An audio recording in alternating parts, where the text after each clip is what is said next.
सरल सीधे व्यक्ति को संसार में कष्ट सहने पड़ते हैं, पर चालाक व्यक्ति संसार में सुख पाता है, सफल हो जाता है। सफल नहीं होता, ये गलत शब्द है। सफल नहीं होगा। अभी कोई चालाकी से सफल हो सकता है। रावण जैसा कोई चालाक पुरुष था, सब विद्याओं का ज्ञाता, परम चालाक था। कालनेमि से बढ़कर कोई चालाक था?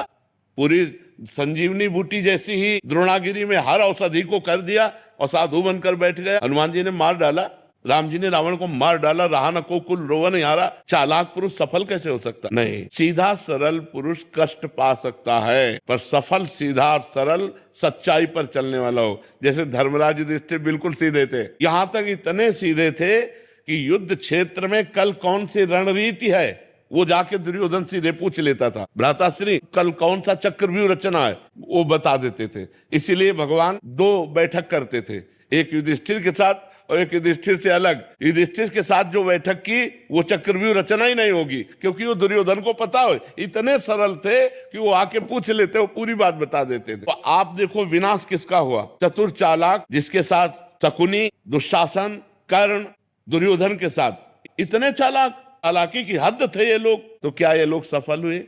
नहीं, सफल हुए सीधे साधे युधिष्ठिर जी महाराज। तो चालाक पुरुष तुम्हें सफल होते नजर आएगा, लेकिन सफल नहीं हो सकता। सीधा साधा पुरुष तुम्हें दुख भोगते नजर आएगा, लेकिन वो दुख भोगेगा नहीं, आगे चलकर वही विजय को प्राप्त होगा। थोड़ी यात्रा ऐसी है जिसमें संशय हो सकता है देखकर कि बेईमान, दुष्ट, चालाक, कपटी पुरुष उन्नति को प्राप्त हो रहा है और धर्मात्मा, ईमानदार दुख को प्राप्त हो रहा है। लेकिन परिणाम में जो सही चल रहा है उसका सही परिणाम होगा, और जो गलत चल रहा है उसका गलत परिणाम होगा पक्का। उसका पुण्य उसको साथ दे सकता है, लेकिन जो जीवन का परिणाम है वो ये पद नहीं है। मरोगे तो तुम्हारे साथ पद नहीं जाएगा, तुम्हारे साथ रुपया नहीं जाएगा, अच्छाई जाएगी, तुम्हारे सत्कर्म जाएंगे। और ये पक्की बात समझ लो, जब आपके आचरणों का, और भगवान ऐसी बुद्धि भ्रष्ट कर देते हैं कि खुला आचरण उसकी गंदगी सामने आ जाती है। आदमी की इज्जत चली गई तो किस योग रह गया? तो ये पक्का समझ लो, अच्छा पुरुष और धर्मात्मा पुरुष दुखी हो सकता है लेकिन हार नहीं सकता। विजय को वही प्राप्त होगा, ये निश्चित बात है। सामने से तो बहुत सुंदर दिखाई दे रहे और पीछे जो पाप कर रहे तो मालिक देख रहा है, उसका हिसाब मालिक करेगा। मालिक की दुकान में है सबका जीवन खाता।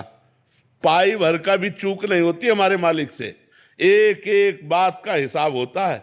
अगर हमने अंगुली भी उठाई है तो उसका भी हिसाब है कि क्यों उठाई और कैसे उठाई। परमात्मा सबको देख रहा है, इसलिए ये मत जानो कि कोई देख नहीं रहा है, हम अच्छाई कर रहे हैं, हमें बुराई पर बुराई मिलती चली जा रही, कोई हमारे देख नहीं। परमात्मा देख रहा है। और जो एक है कि मैं छल कपट बुराई से बढ़ रहा हूं तो देख लेना तुम नष्ट हो जाओगे।